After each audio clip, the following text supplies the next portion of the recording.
Hola niños de cuarto básico, bienvenidos a nuestra clase número 13 de matemáticas. El objetivo de hoy es leer e interpretar gráficos de barra y pictogramas. Nosotros ya habíamos visto y conocemos los gráficos de barra. Hoy día vamos a repasar algunas partes. Primero tenemos los dos ejes que conforman nuestro gráfico, las barritas, y lo que a mí me falta al principio es el título, que podría hablar sobre las preferencias de un curso. Por ejemplo, aquí dice, este gráfico muestra la cantidad de alumnos de un curso que prefieren cada materia escolar. Entonces, tenemos los dos ejes. Primero, el eje vertical, que es el que está en los números, que es donde uno marca la frecuencia, ¿ya? O sea, la cantidad de lecciones en este caso. Podemos ver que está del 0 al 7. Va de 1 en 1. Como ustedes ya saben, va a depender esto de la cantidad total, es de cuánto en cuánto voy poniendo yo mi frecuencia. Puede ser de 0, o sea, de 2 en 2, de 3 en 3, 5 en 5, 10 en 10, 100 en 100. Va a depender de la cantidad total de la frecuencia. Es importante que tenemos que recordar que siempre parte con el 0. En el eje vertical, que está acostado, ¿no es cierto?, van a ir las iniciales de los nombres de las materias, ¿ya? Por ejemplo, en la primera barrita aparece la H. Al costado derecho tenemos la simbología. En la simbología nosotros podemos ver que el color que se le asigna a cada una de las asignaturas. En este caso, por ejemplo, Burdeo es el color de historia que está en ambas líneas. Después viene matemática, que está en color amarillo, y esto nos permite reforzar de alguna forma de cuál corresponde a cada color. Ahora vamos a ver un pictograma. Aquí nos aparece un pictograma sobre el tipo de sangre de cierta cantidad de personas que no sabemos cuántas es. Tenemos en la primera línea los tipos de sangre y después tenemos el número de personas. Aquí lo más importante es la simbología que aparece abajo, que cada gotita roja va a corresponder a 5 personas. Es decir, por ejemplo, que el tipo A no es que tenga 6 personas que tengan sangre tipo A, sino que son 30 personas. Tenemos que multiplicar cada una de esas gotitas por 5. Los tipo B serían 25 personas, tipo AB serían 10 y tipo O serían 35 personas. Entonces, tenemos que pensar aquí qué partes son las del pictograma. Primero, aquí también nos falta el título, que sería tipo de sangre, ¿no es cierto? En una barra, en el eje aquí vertical, tenemos los tipos de sangre y hacia el lado tenemos las gotitas que representan la frecuencia. Y tenemos aparte la simbología, que es lo que aparece al final, que sale la gotita igual a 5 personas, que es la que nos permite saber y contar cuántas personas son en total. Tenemos que considerar, que esto es muy importante en un pictograma, que todos tienen el mismo dibujo o símbolo en cada uno de los tipos de sangre y que ese dibujo es del mismo tamaño. Eso es muy importante en un pictograma. Ahora los invito a buscar su libro grueso y vamos a trabajar en la página 306 del estudiante. Vamos a comenzar con la número 1, dice. Natalia y Juan investigaron sobre los medios de transporte más utilizados en la ciudad de Rancagua y encontraron los siguientes datos. Aquí tenemos una tabla de conteo que nos presenta los medios de transporte más utilizados en Rancagua. En el costado izquierdo tenemos los medios de transporte, micro, automóvil, colectivo, bicicleta y otros. Y en el costado derecho tenemos la frecuencia, la cantidad de personas, ¿ya? Ahí están los Juan, que dice, en la encuesta solo 3 personas contestaron que usaban taxi. Y Natalia dice, y 100 personas respondieron que utilizaban automóvil. Ya, esa es la información que nos está dando. Tenemos cada uno la información que corresponde a cada uno de los medios de transporte y cuántas eligieron cada una de las alternativas. Ahora vamos a ver las actividades que nos dan. Dice, representa la información de la tabla en un gráfico de barra simple, ¿no es cierto? Entonces nos debería quedar de esta manera. Aquí tenemos el título, que sería medio de transporte más utilizado en Rancagua. En el costado de la línea vertical tenemos la frecuencia, o sea, la cantidad de personas. En este caso, para que pudiera estar bien dimensionado, lo puse de 10 en 10, obviamente siempre partiendo por 0. En el eje horizontal, que está acostado, tenemos las iniciales de los medios de transporte. M de micro, A de automóvil, C de colectivo, B de bicicleta, T de taxi y O de otro, ¿ya?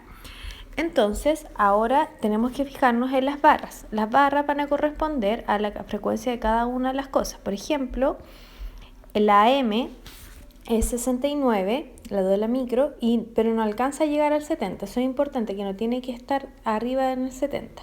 Por ejemplo, el automóvil llega a 100. ¿Ya? Y aquí podemos visualizar las diferencias de algunos medios en comparación a otros. Por ejemplo, una evidente evidencia entre el taxi, que se ve una línea mucho más inferior que el resto. Número 2. Responde. ¿Cuántas personas fueron encuestadas? Para esto tenemos que sumar la cantidad de la frecuencia de cada uno de nuestros medios de transporte, que nos daría un total de 382. Después dice, ¿cuál es el medio de transporte más usado por los rancagüinos y el menos utilizado? El más utilizado es el automóvil con una frecuencia de 100 y el menos utilizado es el taxi con una frecuencia de 3. Y el número C, ¿crees que se debería fomentar el uso de la bicicleta en Rancagua? ¿Por qué? Miren, vamos a considerar que el uso de la bicicleta es de un 53 de frecuencia. En comparación al total de personas encuestadas, es un porcentaje, una cantidad muy pequeña. Y considerando que tenemos que hacer un cambio, una mejoría en el cambio climático y en la salud de las personas, deberíamos decir que sí es importante fomentar el uso de la bicicleta en Rancagua. Ahora, niños, nos vamos a ir a la página 310 del libro del estudiante, el mismo libro. Aquí vamos a ver información relacionada que se va a organizar en un pictograma. Vamos a ver la situación. Dice, Sebastián realizó una encuesta en un grupo de personas que paseaban por la plaza. ¿En qué lugar del barrio encuentras puntos de reciclaje? Les preguntó. Entonces aquí vemos la respuesta. Por ejemplo, la primera persona respondió en el parque, la segunda persona en la plaza y así, en la calle, y así vamos viendo la respuesta, ¿no es cierto? Aquí, en este caso, podemos registrarlo así porque es fácil, porque son solo 16 personas. Después dice, según el registro, ¿es fácil saber en qué lugar recicla la mayoría de los encuestados? Y si fueran 100 los encuestados, claro, en este principio sí es fácil reconocer cuál es el lugar donde hay más encuestados, porque son poca cantidad. En caso que fueran 100, deberíamos organizar la información de otra manera. Después dice, ordenen en la tabla los resultados de la encuesta. Cada marca equivale a una respuesta. Observa el ejemplo. Esto nosotros es una tabla de conteo que nosotros ya sabíamos, ¿no es cierto? Se la aprendimos cuando eran ustedes chiquititos y poníamos los palitos correspondientes a cada persona y después contábamos los palitos y esa era la frecuencia. Entonces tenemos que en el parque hay 4 palitos y son 4 la frecuencia. En la plaza deberían quedar 8 palitos y debería ser la frecuencia 8. Y en la calle deberían quedar 4 al igual que en el parque.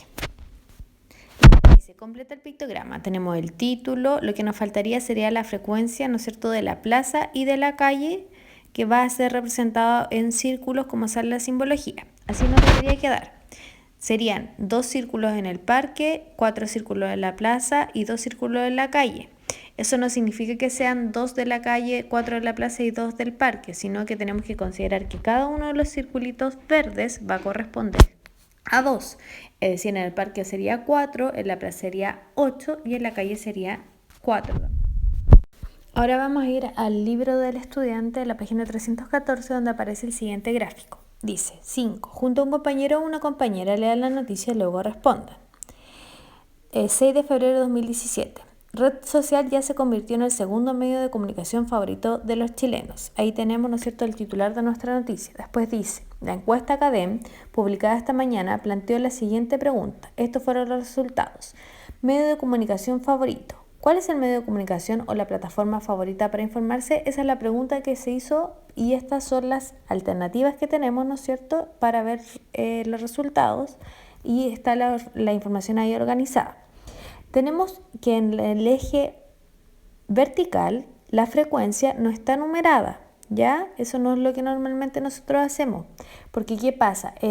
Las barritas, al no estar numeradas, pueden no representar totalmente, verídicamente la realidad.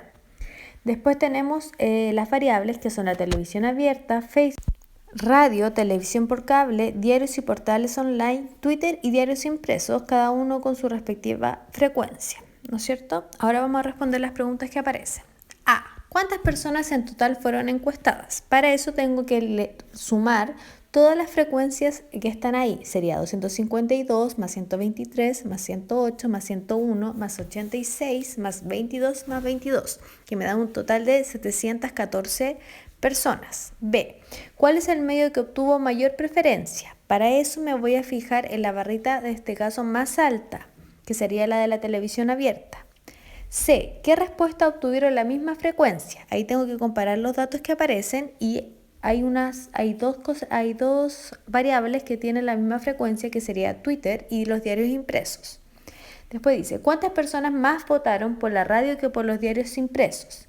Ahí tengo que ver la diferencia entre los diarios impresos, que es 22, y la radio, que es 108, que me daría 86 personas de diferencia.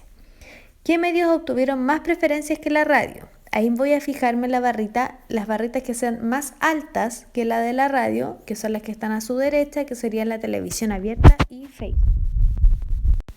En 315 aparece un pictograma que vamos a interpretar y luego vamos a responder las preguntas. Dice, Historia, Geografía y Ciencias Sociales. El pictograma representa la cantidad aproximada de personas en Chile que hablan las lenguas quechua y Rapa Nui. Observa algunas lenguas nativas habladas en la actualidad en Chile. Arriba tenemos el quechua, que está simbolizado con una llamita, ¿no es cierto?, porque tiene que ver con el pueblo aymara y los pueblos nortinos. Y abajo tenemos el Rapa Nui, que está asociado a los hablantes de Isla de Pascua y está asociado a un moai. Aquí tenemos la simbología, que significa que ese dibujo de una persona, ¿no es cierto?, esa silueta va a ser correspondiente a 1000. Cada una de esas siluetas es 1000 personas. Vamos a responder las preguntas ahora. Aproximadamente, ¿cuántas personas más hablan la lengua quechua que la lengua Rapa Nui? Ahí tengo que ver la diferencia, que sería 5 símbolos, que serían igual a 5000 personas. ¿Cuál de las lenguas nativas representadas en el pictograma tiene más hablantes? Aquí sería la lengua quechua, ¿no es cierto?, porque tiene más dibujos. Eso es muy fácil de leer. Después dice, ¿cuántas personas aproximadamente hablan la lengua quechua? Voy a contar y se ve en la simbología 8000, considerando que cada una de las personas serían, de la silueta corresponderían a 1000 personas. Después dice, ¿cómo podría rescatar la lengua Rapa Nui para que no desaparezca? Esto tiene que una opinión personal, y una forma de esto, de lograr que no desaparezca la lengua Rapa Nui, es porque se podría hacer en los colegios. Niños, va a quedar para que realicen en su hogar de la página 164 a la 167 del libro de ejercicios. Espero que estén muy bien. Hasta el próximo video.